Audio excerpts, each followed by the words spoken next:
So the first thing I wanted to just to kind of go over with you guys is anyway, as the majority of I eat, live, and breathe this stuff, right? This whole banking concept, right?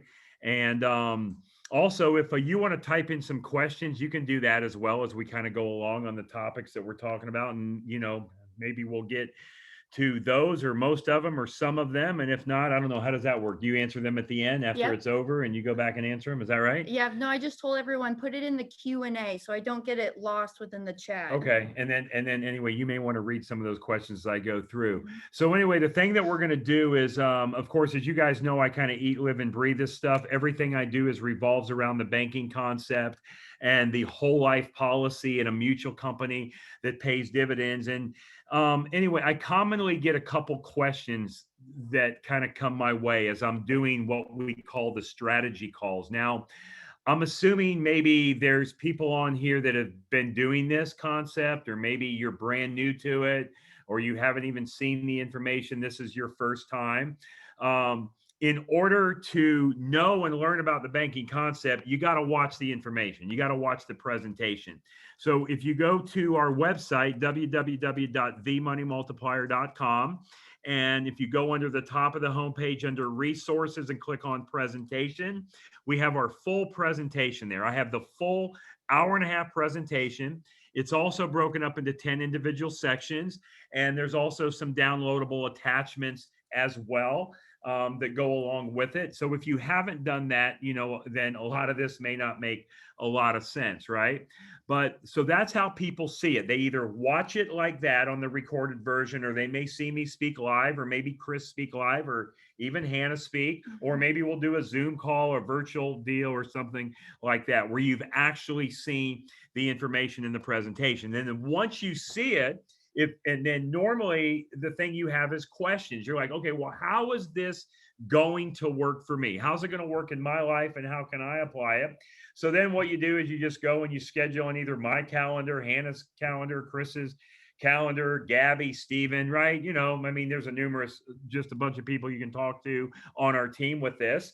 And then just go schedule on the calendar. And then basically I do a call with you. If you schedule with me, I do a 45-minute strategy call where we go through and we get all your questions answered. So that brings me up to this point. So I get all kind of questions, and let me just tell you some common ones that I get, or it seems like I've been getting these lately. Okay.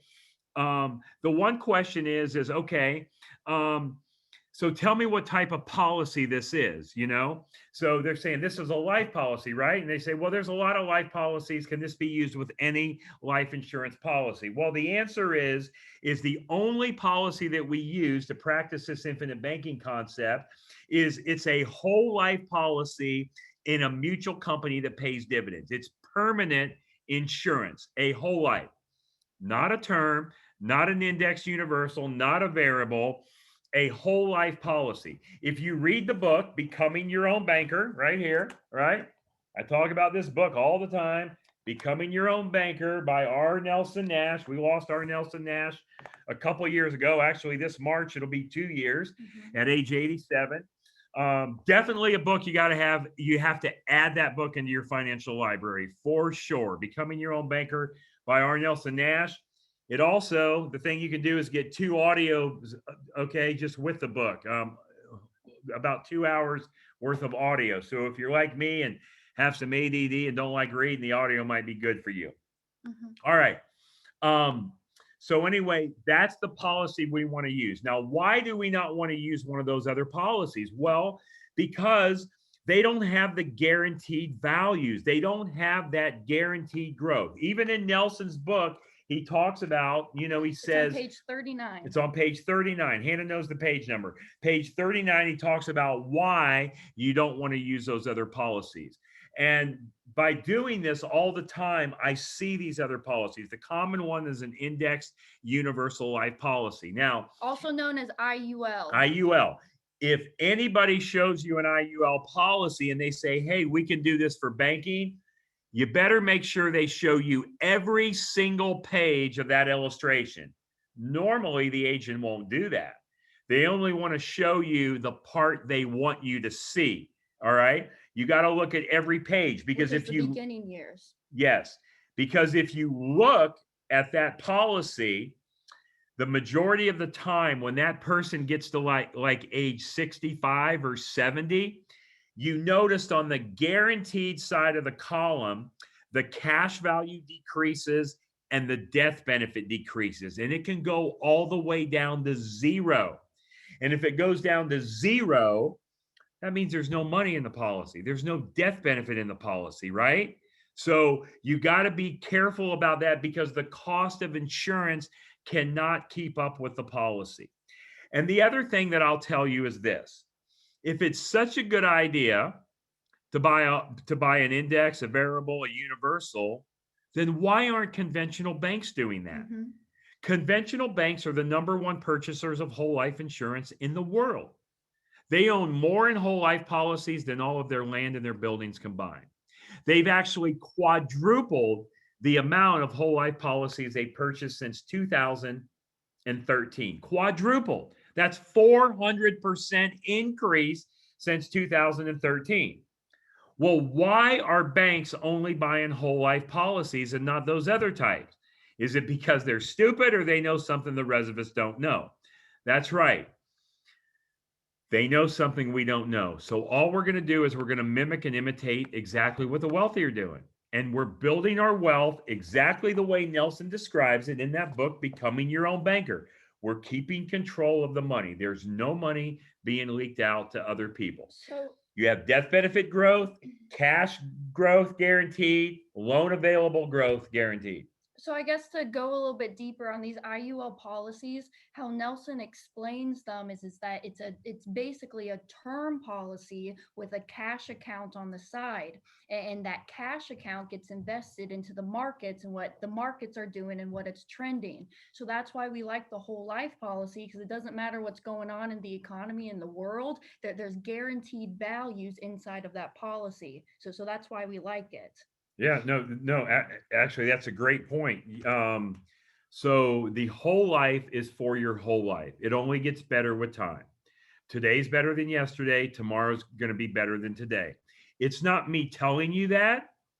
It is in your contract. Every one of you that has received a policy contract, you see those numbers.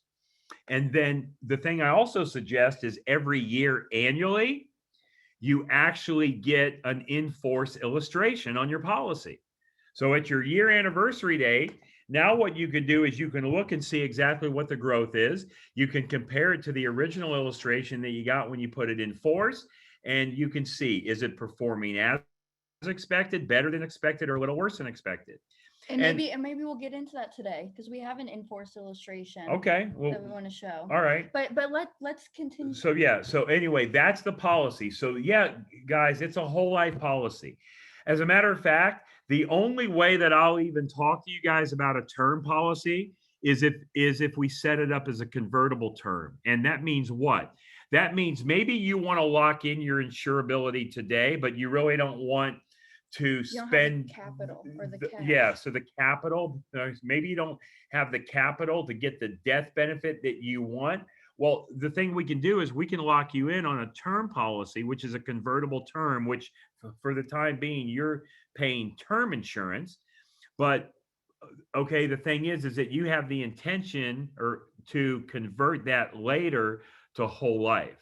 Right. And again, there's some restrictions of that. You have to do it within a certain amount of time. And again, so there are some restrictions of that. But if that's something you want to do, and if you're like, man, I want to get way more death benefit that I can convert to whole life later when I know I'm going to have a lot more money to capitalize a policy, then you can consider doing a convertible term policy. So that's kind of why we're going to jump into because we always get the question about IULs are so much better, and the rate of return is so much cooler in those. So that's the next topic, rate of return. People ask me all the time about rate. Well, what's the rate? What's the rate of return? What's the rate of return?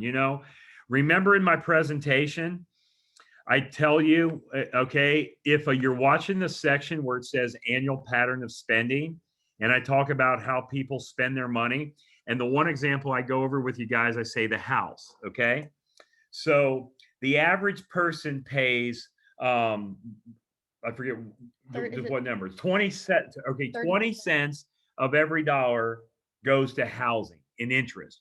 20 cents of every dollar. I think it's 20 cents if I'm remembering right. Anyway, I usually go with the flow, so I know it. But okay, so 20 cents of every dollar goes to interest on housing, right? 20 cents of every dollar. Now, however, I ask people this question. I say, well, let's talk about the house mortgage you have. And I want you guys to play along with me here. I want you to think of the house mortgage that you currently have right now. All right. And you have an interest rate on the house mortgage, and it could be 3, 4, 5, 6%. So at whatever rate it is. Okay. But if you look at that statement, every month you get a statement and it tells you what is your total house payment. It's generally the same amount every month. And it's broken down into two sections, a principal portion and an interest portion. If you look at the interest portion month of the house statement you just got, okay, let's just say your mortgage rate is 5%. Okay, so at your interest rate, well, is your mortgage 5 cents or 5% of the total payment? Is that your interest? No, it's a lot more, isn't it? As a matter of fact, over 80% of your total house payment goes to interest in the first 7 years of a 30-year mortgage. Over 80% goes to interest. Guess how long the average person stays in their house before they sell it or refinance it? 5 to 7 years, right? So all you're doing is you're resetting the clock each time. So the rate you have is good, isn't it? 3, 4, 5, 6%. It's a great rate, but it's not the rate that's killing you. It's the volume that's killing you, the volume of interest that you're paying. See, we all tend to get hung up in rate. It's not about the rate. It's like if you go to the doctor to get a shot, right? Based on you and based on maybe your age, your height, your weight, your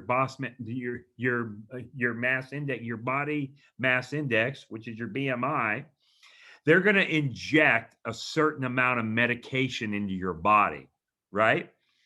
If they inject too much, it'll kill you. If they don't inject enough, it's not going to do any good and won't be effective. So it's not about the rate, it's about the volume. So you guys got to go back. You got to watch that video, The Backward Bicycle. And it's a paradigm shift. You can't get into rate. It's about the volume of interest. So let's, though, talk about rate, because I know even though that I said that, you guys are still hung up on rate, because guess what? Your financial advisor tells you, your Charles Schwab, your T. Rowe Price guy, your stock guy, right? Ameritrade, they say, I can get you a better rate of return. I can get you a better rate of return. Well, here's what I'm going to ask you, ladies and gentlemen, boys and girls. I have an investment opportunity for you right now. And it's going to guarantee you an average of 25% rate of return over the next 4 years. That's right. An average of 25% over the next 4 years. How much of that do you want? How much of that do you want? You're like, man, I want as much of that as I can get. An average of 25% over the next 4 years? Give it to me. Bring it on. Give it to me. All right. I'm going to give it to you right now. So here's what we're going to do. Hannah's writing down year 1 to 4 because I said 25% average rate of return over the next 4 years. So let's start with $100 in your account. Okay. So we got $100 in the first year on the first day. And guess what that $100 does? Is it grows to $200. That's right. It grows to $200. So guess what that is? 100 to 200. That's a 100% rate of return. Can you write 100% over there? Yeah. Is that possible? Yeah. Can you use a marker? Or different color? You're jacking up the screen, but you all right? Yeah. All right. So that's a 100% growth, isn't it? A 100% growth. You can tell we don't do this very much. We're much better at designing policies and drawing on the board. Promise. This is more Chris's stuff. Yeah, this is more Chris's stuff, right? This is why we keep Chris around. All right, so your $100 goes to $200. That's a 100% increase. Now, guess what happens in year 2? Now you got that $200 at the beginning of year 2. So we got $200. But guess what happens to it during that year? It goes down to 100. It went from 200 to 100. How much did you lose? You lost 50%. So that's a negative 50%. Negative 50% is what we lost. Okay? Loss of 50%. Now, guess what happens in year 3? In year 3, we're starting out with $100 in year 1 or in year 3, the beginning of year 3, and it grows to $200. The same thing it did in year 1. Well, then how much did we make? If it grew from 100 to 200, same thing as year 1, we made 100% on that money, didn't we? Mm-hmm. So 100% gain plus 100%. There you go. Now, finally, in year 4, this is the last year, that $200 does what? That $200 goes down to $100, doesn't it? So, what happens? If it goes from 200 to 100, we lost 50%. Mm-hmm. Can you write in there, we lost 50%? So guess what our average rate of return is for those 4 years? This is what your financial analyst will tell you, right? This is what the Charles Schwab guy, the T. Rowe Price guy will tell you. Over the last 4 years, you made an average of 25% rate of return. That's what you made. On average, you did. You made an average of 25% rate of return. Now, how much of this do you want? How much of this investment do you want? Well, let me ask you this. How much did you start out with in year 1? You started out with $100, didn't you? $100 in year 1. How much did you end up with at the end of year 4? You ended up with $100, didn't you? Mm-hmm. So you started out with 100, you ended up with 100. But it gives you an average of a 25% rate of return over those 4 years. So how much of that do you want now? You don't want any, do you? And let's just take one step deeper. Let's peel the onion back one more layer. The $100 that you started with, okay, back 4 years ago, were those stronger dollars or weaker dollars than they are today? They were stronger dollars back then, mm-hmm. because that same $100 today cannot buy you what that $100 could buy you a year ago, could they? So here it is. Can you put that up? Mm-hmm. Here it is in a little bit better form. So that same $100 could not buy you what you bought today because the dollars were stronger then and they're weaker now. So when somebody talks to you about average rate of return, be very, very careful. Ask them about the actual rate of return. What we are concerned about is your actual rate of return. How much do you get in with and how much do you get out with? Average means crap. Average means nothing. It's just an average, mm-hmm. right? You know, guess what I could say? I could say my wife, I could sit here and tell you, and I could say my wife rides her bicycle 10 miles a day for exercise, and I ride my bicycle 0 miles a day. But if you want to average it out, we both average 5 miles a day riding our bicycle. Yeah. That's your average. She rides 10, I ride 0, but if we want to average it out, we could say between both of us, her and I, we each ride 5 miles a day. All right. So be very careful. We're talking about actual rate of return. It only matters what you get in with and what you get out with. And when we're dealing with these whole life policies in these mutual companies that pay dividends, we're going with the actuarial data, That's why on your illustrations, you see the actual rate, the actual policy growth. What is it going to look like year after year? Okay, it's going to show you the guaranteed and the non-guaranteed. Remember, the only difference between the guaranteed column and the non-guaranteed column is the dividend. and we never know what the dividend is going to be. But once a dividend is declared, it can never be retracted or taken away. And every company that we write business with the exception of one, has been paying dividends for over 100 consecutive years without fail. And I think Ohio National's been paying them for 98 years, 98 or 99. So close enough for government work, right? So 100 plus years. Okay. So that is your average rate of return versus actual rate of return. Now, remember the car example from my presentation? I want you to look at that, and I want to apply a number to it, because people still, even after I go through this with them, they say, what's my average rate of return? What rate of return I'm making? So Hannah's going to go to the car example on my PowerPoint. All right. Now, I want you to look at that, and I want you to look at the first 8 years. Now, if you haven't seen this yet, just go and watch my full presentation. If you want to email either me, Brent at themoneymultiplier.com, or Brent, BRNT at themoneymultiplier.com, and just ask me for the recorded presentation. I can email it to you. I can send you our ebook as well, or you can also so email it to Hannah, Hannah, and we can send it to you if you haven't seen it yet. So you can watch the full version broken down into 10 sections and all of that. All right. But anyway, let's get back to this example. Now, I want you to look and see what we did in the first 8 years here. Okay. Is it okay to push on this? Yeah, should be. Let's try that. There you go. Okay. In the first 8 years, what we did is we put in 10 times 70 in under policy premium deposit, and we paid ourselves for the car purchase, we paid ourselves back 30,000. So if you notice, we put in $100,000, didn't we?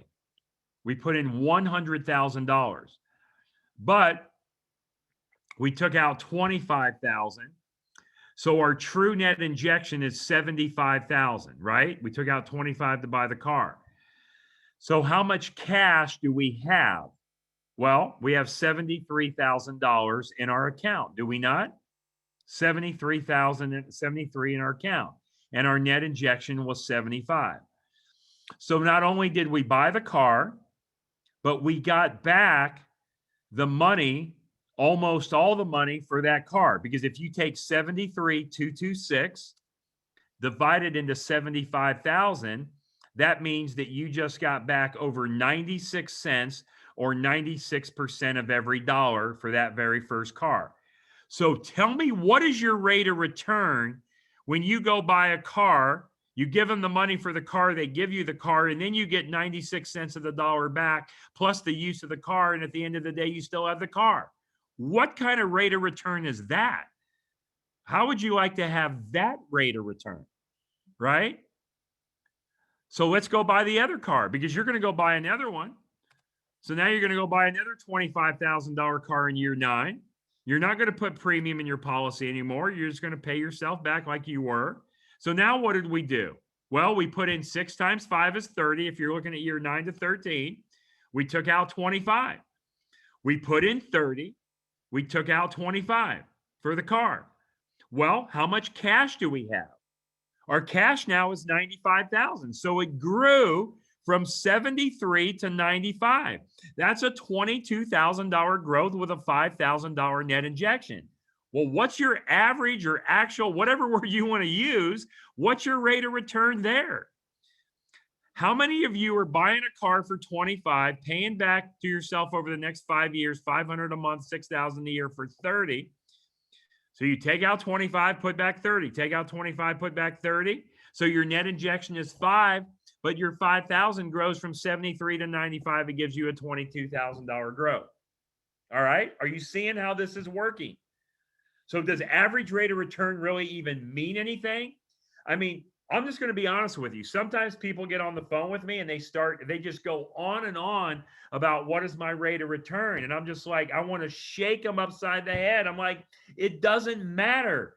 What difference does it matter what your average rate of return is when you buy something and you get some, most, or all of the money back for that product or service that you just bought? Nelson really nails it down that it's not about rate of return either. Yeah, he really nails it down. He talks about that in the book. I don't know what page it's on, but he talks about that. He talks about the characters in the play. Mhm.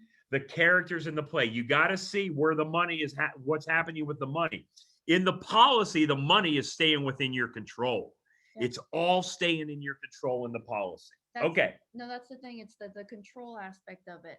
Because I think one thing I really want to hit on is that we all get hung up in the numbers and the different policy illustrations, the different companies, who has the best dividend scale. When it's not about the numbers, it's about implementing this process of the infinite banking concept, because it's not a product that we're talking about, it's a process that we're doing in our life. And it's how you use the policy. The more you use the policy for the things you're buying in life anyway, and play honest banker with yourself and pay yourself back the same way you would pay a bank back, right? Because if everybody on this call or Zoom meeting that we're doing, if you borrow money from a bank, are you going to pay them back with interest? Absolutely you are. You're not going to skip a beat, are you? You're not going to skip it. You're going to pay them back on that payment structure, because you know if you don't, what's going to happen? They may come and pick up your stuff. They're going to repossess your stuff. And the bank wants their money when they want it. They don't care if you're sick. They don't care if there's COVID going on. They don't care if there's snow on the roof and you're a roofer. They don't care if it's too hot outside. They don't care if it's thunderstorming. They want their money when they want it. So when you're your own banker in your own life, you control those aspects. You keep that money in your family. It is a closed system. So that's a good point that you brought up on Nelson's book, on that page where he talks about the rate of return and all the characters in the play. Now, I want to go back and I want to show you one last thing on this. Can I go back, Hannah, on that? Yep. Can you minimize that for a minute? Yep. So just so I can see the screen. You want to go right here? Okay. Mm-hmm. Yeah. So anyway, all right. So I want you to look at these numbers one more time. I'm going to go forward one more time. Hang on. There we go. All right. I want you to make believe this is your checking account at your bank. Make believe this is your checking account at your bank. Okay. So the thing that you did, if you go to your checking account at your bank and you put in 10 times 7 is 70, plus 6 times 5 is 30, it's a total of $100,000. That's in your checking or savings account. And yeah, okay. And if you took out $25,000 to purchase that car, what would you have in your bank account? 75. You would have $75,000, wouldn't you? Okay. Well, how much do you have in this checking account? You've got $73,000, okay, which is a lower number than 75. But guess what else you have besides the 73? That's right. You have this number right here. It's not an if you die, it's a when you die. You have $831,000 that's going to go to the next generation or whoever your beneficiary is going to be. So would you rather put in 100 and take out 25, and would you rather have 75, or would you rather have the 73,226? But that's even short term kind of tunnel right? thing. That's exactly short term. So So maybe you're better off cash value in the short term by doing it your way, right? Even Nelson Nash shows you you're better off short term on page 45 of his book, where he talks about the twin sister car example. But how much money is really in your account here? Because it's not an if, it's a when you're going to die, pass, or graduate. So now what I want you to do is I want you to go just one step further. Now on our handout, we go and talk about 4 cars, okay? But I'm just going to go through the first 2. Because remember, this is not a sprint, it's a marathon.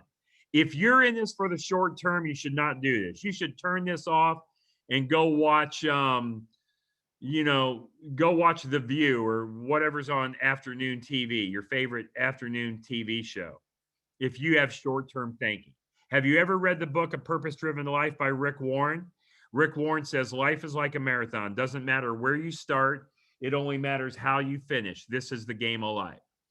Now, let's go one step deeper and let's just look at 13 years. Now, I'm 53 years old, and it seems like it was just yesterday I was 40. So how quickly has the last 13 years gone in your life? So now let's look and see what we did. In 13 years, we put in 10 times 7 is 70. We paid 6 times 5 is 30 for the first car. 6 times 5 is 30 for the second car.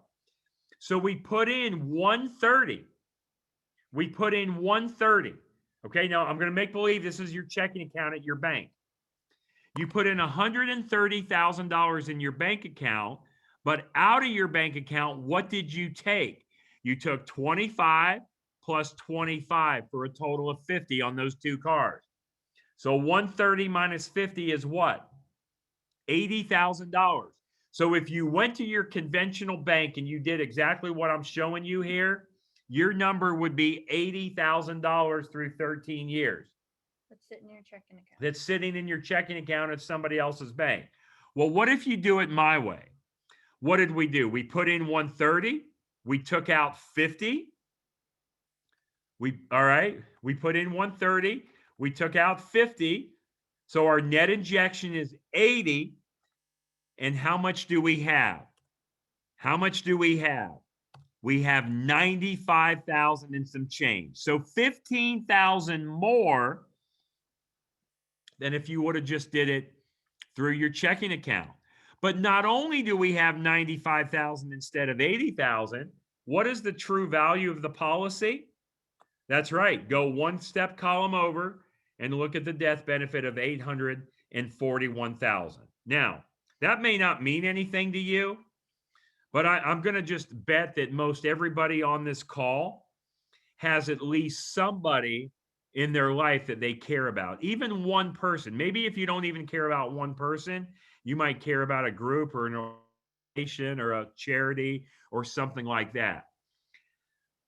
How would you like to leave as a legacy, whether it's to your own family or somebody else, or maybe even somebody you don't even like or whatever? It doesn't matter. How would you like to leave $841,000 to them? Would that be okay? Right? How about if your mother or your father is doing this for you right now? What do you think's going on? What if your grandparents are doing this for you right now and you're on the call? What do you think's going to happen? Who's going to get all of that money? Right? So you got to look at it. All I wanted to do is I wanted you to compare how it works inside of the policy versus I wanted you to make believe that we just put the money in the bank and we let it sit there and we're using the money to buy the things that we're buying anyway. All right. And those numbers get bigger. Go watch the next 5 years on card number 3, the following 5 years on card number 4, and see how big it gets. Okay. I'm done with average and actual rate of return. What's next? Okay. Do you want to talk about kind of the long term, kind of the whole goal of why we're doing this, our ultimate goal that we're trying to reach? Okay. Pull it up. Let's find it right here. Okay. There we go. This is what page? Expanding all the system to accommodate all income. On page 48, of Nelson Nash's book, he says, it always sounds a bit strange to people when I say premiums and income should match, because when you talk to me on the phone, as all of you guys know, I never ever tell you how much money to put in your policy, do I? I never tell you how much. You tell us how much you want to put in. So eventually, where do you want to get to? You want every dollar that runs through your hands to go into the policy, because let's think about that. Mm-hmm. Every payment you make is a deposit into somebody else's bank, is it not? Let's just think about what you do with your money. Every time that you get money in, it doesn't matter if it's your paycheck for your job, active income, passive income, a birthday card from grandma with a check in it. You take that money, you put it in somebody else's bank. Do you not? You put it in somebody else's bank, and the bankers make a good living off of your money. Now, when you put that money in someone else's bank, guess what you do? You pay other people first. See, I don't even know you, but I know what you do with your money. You pay the car people, the house people, the student loan people, the grocery, the food, the electric, the charitable giving. You pay for Bobby's soccer practice, Susie piano lessons, and you hope there's money left over for you. Do you not? You have to start paying yourself first. Put your money in your account, i.e. your policy, and then pay other people. You keep control of your money. Here's what Nelson says. It always sounds a bit strange when I say premium and income should equal. Let's start with a very basic fact. Doesn't all your money go through someone else's bank now? When you get your paycheck, what do you do with it? Right. You deposit it in someone else's bank. Then you write checks against it to buy the things you want in life. While it is in the bank, the banker lends your money to someone else, and he makes a good living doing it. Right? It seems a little ridiculous, but the all-American man on page 17, which is the annual pattern of spending that I show in my presentation, is depositing all of his paycheck in a bank and then writing checks, and he's paying 34.5 cents of every dollar into the banking system. He will never see that money again. It's gone. It's gone. Remember what I say? Whenever you buy something, a car, a house, a boat, a bicycle, a cell phone, a tank of gas, a pack of chewing gum, an airline ticket, whatever it is, when you give your dollar to someone else, they give you the product and service. They get the money, you get the product and service, and that money is gone. It's left your family forever. That's why we got to put the money in the policy first, is because now it's a closed system. It's in your pocket. It's a closed system. There's no money being leaked out to other people. Let's go on. He will never see that money again. It is gone forever. Why does he behave this way? Because no one has ever explained to him a better way of doing things. Once a pattern of life is learned in a culture, it is unto impossible to change. His paradigm is fixed, set in concrete. The peer pressure and conventional wisdom is overwhelming. See, all your friends, your colleagues, your coworkers, your family, whatever, they're telling you, but man, are you sure that banking system isn't a scam? Are you sure that Chris Naugle, Brent, Hannah, Gabby, Andrew, Steven, Shauna, are you sure that thing's not a scam? Are you sure this is legit? See, you got all this peer pressure because they're not doing this, because they're so used to following everybody else. So the thing I always told you as a kid was what? Don't be a what? Tell them. Don't be a limerick. Don't be a limerick. Tell them what a limerick is. A limerick's those monkeys that jump off the cliff. One goes after the other. Yeah, a limerick will go to a cliff, to the edge of the cliff, and they jump to their death. And just because one does it, the other one does it. The other one does it. The other one does it. So don't be a limerick. Watch what's going on. I tell you just to do all the time. All right. And again, I want you to tell them. I've told you all your life, as long as you could talk, I say, Hannah, watch what everybody else is doing, and you should go the opposite. That's right. Watch what the masses are doing, and then you go in the opposite direction, maybe, and that might be the thing to do. It's up to you. It's totally up to you. Okay, it's impossible to change. His paradigm is fixed. The peer pressure and conventional wisdom is overwhelming.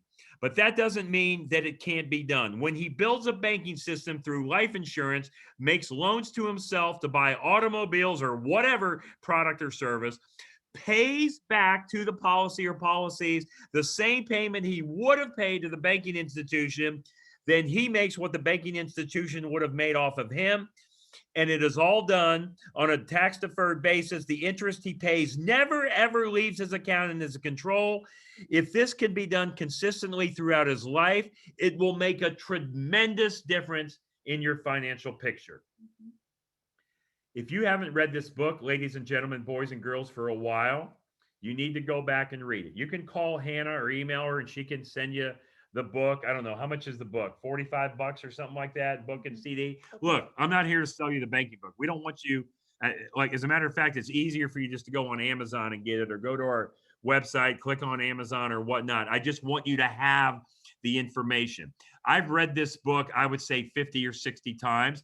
I always read it before I do a mastermind event where we do like our 3 or 4 day events. I always read it right before that. So I read it at least once a year. And I pick stuff out of it all of the time. So I'm telling you, it is a game changer. And again, for any of you that's new onto this call and just that you haven't heard, what book? Becoming Your Own Banker. Becoming Your Own Banker. R. Nelson Nash, the fifth edition. Becoming Your Own Banker. Go to our website. Is it on our website? If you go to our website, themoneymultiplier.com, underneath the resources tabs, there's the books, and you can see all the books that we recommend up there. And And actually, not to change the subject, but anyway, this is a book Chris Naugle and I wrote. If you send me an email, Brent@themoneymultiplier.com, if you don't already have this, I'll send you the ebook. If you want a hard copy, what do they pay for postage? $3 or $4? And we'll send you a hard copy if you just pay for postage. But there's no sense in getting the hard copy if you have the ebook. It's the same thing. So just email us and we'll just send it to you. Okay. So yeah, man, I'm telling you, you got to get around the campfire and drink the Kool-Aid. So if this is brand new to you and this is the first time you're on this call, again, go out and look at the information. Go watch the presentation. I've even been telling people this because they want more and more information.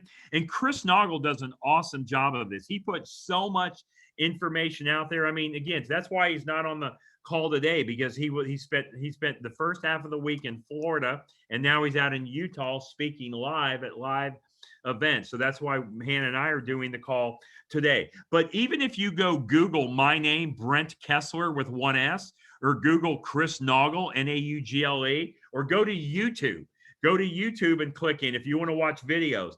We got tons of success stories out there, testimonials, case studies, plan designs. I mean, right? And all the time we're adding and adding and adding to all of that. So go look at all of that stuff. I mean, you could spend hours or maybe days just watching different videos. Go make sure you're following Chris Naugle on social media, Instagram, Twitter, all of that. Make sure you're following him and everything, that he's doing. So, okay. Good. Where are we at on time? We got like less than 12 minutes. Do you want to do this real quick? I thought that would be really cool. Well, so would you rather do that, or you want to do the frequently asked questions? What would you rather do? All right, we'll go over that in our mastermind then. Okay, so frequently asked Okay, questions. let's go to the frequently asked questions. I do have questions here, but let's go to our PowerPoint first. I just see a question coming in from Ricky. Can you start a policy on each child at the same time? Absolutely, you can. As a matter of fact, if it's a minor child, they actually want you, or actually almost require you to start policies on each of them, as long as they're both insurable and have no health issues. But the thing they want you to do is they want you to start a policy on each of them. So in other words, the thing you can't do is you cannot pick your least favorite child and insure them. All right. That's why I got you insured for the most. No, I'm kidding. So you can't do that if they're minors. All right. So Ricky, that answers your question. So again, all right. So let's go to the frequently asked questions. Okay. Just spend about 5 or 6 minutes. And then if there's any questions you want to answer live, we can. So can everybody see the chat box? Yeah. Okay. So everybody can see the chat box. Okay. Oh, look at that. The question that Ricky asked. Was that on that one? Sorry, Maybe it wasn't. so. No. There you go. Okay. Who should the policy be on, me or my children? Well, eventually on everybody, right? As long as everybody's insurable. But I always suggest you insure the patriarch and the matriarch of the family first. Insure mom and dad before or in addition to the kids, because if everything happens the way that it's supposed to, okay, you are supposed to die, pass, graduate before the children. That's the way it's supposed to happen. So who's going to get the windfall of the death benefit? They're going to get it. Now, a lot of people think, well, if I insure my children, it's cheaper. No. You're looking at it the wrong way. You're looking at death benefit. See, so yes, the child will get more death benefit than the parent will for the same amount of premium. But the cash value is why we're doing this. The cash value is going to be very, very, very similar. I guess what I want to say is, because some people do get hung up on, all right, well, what's the lowest premium I can do? And like you said, it would be cheaper if I put the policy on my child. But truthfully, if you're asking that question, you're not understanding this concept really whatsoever. Because really what you want to do is, I want to put the most amount of money into my policy. That's How right. much Cash. can I get in? How much cash do you want in there? You want to get the most cash. And the way we purposely design the policies, we try to keep the death benefit lower. Yeah. Because the thing is, the death benefit stays lower now, and it raises to a time where you're going to need the death benefit. If a death benefit is what you're concerned about, and again, I'm not saying it's just not a concern, because we want to protect our family, then start a whole life policy at a number that you're comfortable with at a lower amount. and then maybe get a separate term policy that can be converted later to where you're paying for the term insurance to give you the higher death benefit. Okay, let's move on. Paying back the loans. This is real simple. Yes, you should pay back your policy loans. You should treat your money the way you treat a bank's money. When you borrow money from the bank, you pay the bank back with interest. When you borrow money from yourself, you should pay yourself back with interest. If you don't, you're saying your money is not as valuable as the bank's money. But with that being said, the policy loan doesn't have to be paid back because you're continuing to pay the premium. And the death benefit, again, I'm sorry, and the policy loan is simply a prepayment of the death benefit. So you're using your money while you're living. You're using your good dollars today, and you're going to pay them back with non-guaranteed dollars in the future. Good. What's next? Why pay interest to use my own dollars? Well, I just said that. Treat your money like you treat a bank's money. Because now you're in the mindset of a banker. Yep, you're in the mindset. You're your own banker. You're your own banker. Don't steal the peas. Yes. Go back to Nelson's book. Go to Nelson Nash's book, The Grocery Store. Now, I'm telling you, that's the best book ever. Best book ever. No amount of YouTube videos or honestly anything out there really lays it down like Nelson does. And all Chris and I did with our book, we basically tried to break it down into a more simpler version of Nelson's book. But we owe Nelson Nash the credit for everything that he has given and provided to us. Absolutely. All right. Why use Brent Kessler in the Money Multiplier? Well, because we're handsome, Chris and I, I'm probably a little more handsome, and I'm probably a much better snowboarder than Chris Naugle, right? Not. All right. But yeah, so anyway, okay, so like, why use us? Because this is all we do. We're 100% this. And even if you know somebody that sells life insurance, even if you go to them and they say, hey, I can tell you how to do this. Well, my first question is, why haven't they told you already? That would be my first question. And if they really understand and can tell you how to do it, ask them 3 questions. Ask them to explain and show you how you can borrow at a higher rate than what you're earning and make money all day long. Ask them, which they can't, and I show you that in the calculators in the presentation. Ask them to show you how you can get all the money back for the cars you're going to buy, drive, and own for the rest of your life. So not only do you get the car, but you get the money back. And question number 3, ask them to show you how to create your own, have them create your money multiplier map with your debt and expenses on it. They're not going to do it. They're not going to do it.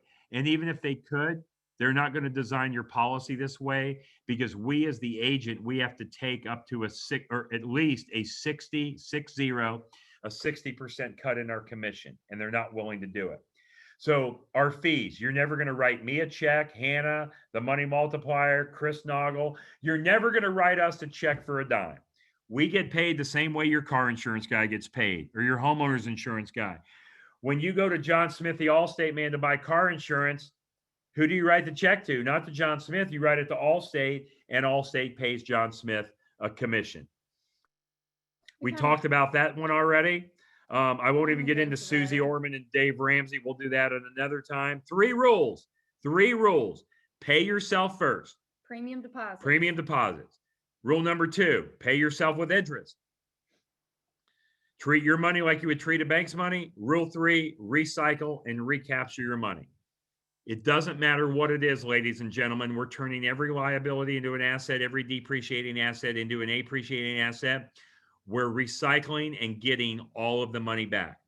It's not brand new. This isn't a brand new concept. I didn't invent it. Nelson, Chris didn't invent it. It's been around for over 200 years, right? It's over 200 years, all right? Longer than our tax code. Okay, let me see. We're running out of time. I'm not going to get into that. That's too long. Where does all your wealth has to reside somewhere, doesn't it? So it's either going to reside in the bank. And again, I'll just use Port Orange, Florida. That's where we live. Or Hannah lives in Daytona Beach, Florida. It's either going to reside in the conventional bank, i.e. the Bank of Daytona Beach, or it's going to reside inside of your policy, i.e. the Bank of Hannah Kessler. See, all your wealth has to reside somewhere. Where do you want it to reside? In your bank or someone else's bank? And that's important, because what if times come where your wealth is all tied up in the stock market, or what if it's tied up into your real estate? So keeping your wealth where it's very liquid is important. That's absolutely right. Okay, let's close out with this and then we'll hit a couple questions. Okay. So anyway, so like Nelson Nash has two rules. Two rules. Number one, capitalize. Capitalize, capitalize, capitalize. In other words, continue to pay premium deposits. Never be afraid to pay premium deposits in your policy. Capitalize a policy. Rule number one. Rule number two, don't steal the P's. In other words, when you borrow from yourself, pay yourself back. So don't take the P's out the back door of the grocery store. Don't treat your money like it's free money. So if you own a grocery store and it's your grocery store, you need to do what every customer does. You need to go through the cash register and pay for the P's, for the can of peas. Don't go out the back door, because if you go out the back door, your family, your friends, your workers are going to see you going out the back door, and they're going to think it's okay to go out the back door. So go read the book and you'll see what I mean about the grocery store. Okay. I've got 4 minutes because I got another 1 o'clock Eastern or 2 o'clock Eastern time call. Let's hit a couple questions. Is there anything, do you want to just ask me a couple? Yes, I can. Here for Miss Dorothy. Dorothy asked us the question on the car example. Why did the premium stop in year 7? Oh, and that's just because we wanted to isolate the car using the policy just to fund a car. And so as we just explained, and how Nelson has his 2 rules, capitalize. If you truly understand this, you're never going to want to stop paying your premium just because interrupted compounding and the growth that's going on. Right. So yeah, Dorothy, I just stopped it there because I wanted to isolate the car loans only, and I wanted you to see how powerful the policy was just by using the policy to buy one car every 5 years. And the car that we used was a $25,000 car, and you paying back $30,000. There's no magic to why we did that. It's just easy numbers for you to follow for teaching purposes. Okay, so let's yeah, a couple quicker ones, and then you can continue on after I'm done. Or actually, answer. we have our live Ask Me Anything at 4:30 Eastern later today. So we all hop on, and it's just all Q&A. So we'll get through that. I'll show you how to access it. And just another question is, how about if I'm not insurable? That's okay. Then the thing, you can own a policy on someone you have a vested interest in, such as a child, a business partner, a spouse. So you can own and control the policy. It's just not on your body. It says, will I get penalized to retrieve money to pay my bills? Will I get penalized to retrieve money to pay my bills? No, you're not penalized. You can use the money for anything you want. The insurance company never asks you why you are going to borrow your money, and they never ask you if you're going to pay it back. Okay, so let's do. Can I start with $5,000 a year, Cassandra? Yes, you can start with any amount you want to. Let me tell you what the general rule is to make it work for banking. If you're starting at age under 50, say you're age 40, you want to start with at least $400 a month, which is $400 a month or $5,000 a year, basically. Okay, 10 times your age. If you're over age 50, I say start at 15 times your age. So age 60 times 15 would be $900 a month, or $900 a month, or about 10 grand a year. Those aren't exact numbers, but that is a good number to kind of start with. And also remember, when you put premium in your policy, you can start borrowing out right away. I see another question from Eve. Can you direct deposit policy right from your paycheck? No, it's going to have to go into your bank account first, and then from your bank account into the policy. It can't go just from the employer. Okay. Here's a good question, Brooke. From the whole life policy, if you loan dollars to a family member, how to determine the interest to charge them? Well, let me just say, I loan people money. I do this. I mean, I have over $1 million loaned out. I loaned Hannah money to buy her house, right? Through the policy, right? So Hannah, am I charging you a low interest or kind of a high interest rate? You charge me high interest. Yeah, I'm charging her 8.5%. You're like, man, that's a horrible dad. Why would you do that to your daughter? Wouldn't you want to treat her like 1 or 2%? No, man, because the more she pays me back in interest, the bigger tax deduction she has, because she writes off her interest expense. And also she's improving the lifestyle of her parents because she's paying us back. And who's going to get all the money when they die anyway? I mean, I'm supposed to die before she dies. So when I die, who's going to get all the money? It's going to go to her. So the more she increases my lifestyle, the more I'm able to live better, and she's going to get more of the money anyway. And I'm not going to get into this right now, but here's what I do with the children. Whoever borrows the most from mom and dad, when it comes time to death benefit time, they're going to be the first ones in line to get that amount that they borrowed and paid us back. So for example, let's say one kid borrowed, say 500,000 or paid 500,000 back. The other kid paid $200,000 back, and the other kid didn't borrow and didn't do anything. Well, from the death benefit, whoever paid the 500 grand, what is going to be left is going to be 500 will go to the first kid. Then they'll divide up the death benefit amongst the three.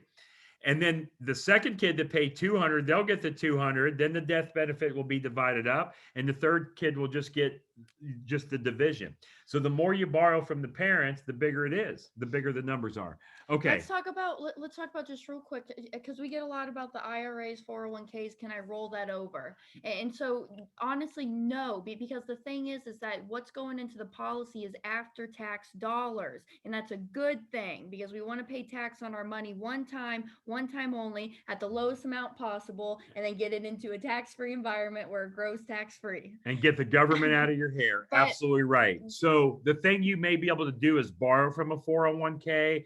But yeah, so the thing you can't do is roll an IRA into a policy that's self-dealing. And actually, Chris Naugle is very, very good on that topic. And again, I think a lot of you guys know Chris Naugle. He was actually a financial advisor for 14 or 16 years with New York Life. Mm-hmm. Okay, Hannah, I'm going to let you continue on or answer the last couple questions. Anyway, basically our hour is up. It went by super fast, and I enjoyed doing this. And I'll come back and join you on some more of these Wealth Wednesday webinars. I'm here to serve you. You guys can, right? So email me, Brent, Brent, at themoneymultiplier.com. If you want to learn more, if you want the book, you can go to Chris at themoneymultiplier.com, Hannah at themoneymultiplier.com. So I look forward to talking to you all soon in the future, and hope to serve all of you. Thank you so much for your time, and see you next time. Okay, thanks, Ed. I'm getting everybody the link for today's webinar. So this is our weekly 4:30 Eastern every Wednesday. And this webinar, so we do our live Q&A. So it'll be me, Steven, and Gabby on later today. Hold on. Okay. I put the link there in the chat box. So anyways, I'm going to download all of these questions, because I do have a few questions here, and I want to answer them in that live Q&A, because I think that would be good. Can you send me the link to get the ebook? If y'all want the ebook, email Brent. Okay. So we have the free ebook of the Mapping Out the Millionaire Mystery. So I will catch y'all later today. We'll go live 4:30 Eastern. It's our happy half hour. Bring a cocktail or a coffee, and we'll go through questions there. I encourage you, though, email Gabby, right? So Gabby at the Money Multiplier. I put that in the chat box. Email Gabby your questions. Get them pre-submitted, because we go through the pre-submitted questions first, and then we go through and do all the lives that come through. Okay. But anyways, I got to run. I got a few more appointments to do. So I'll catch y'all later. Thanks for joining us, y'all.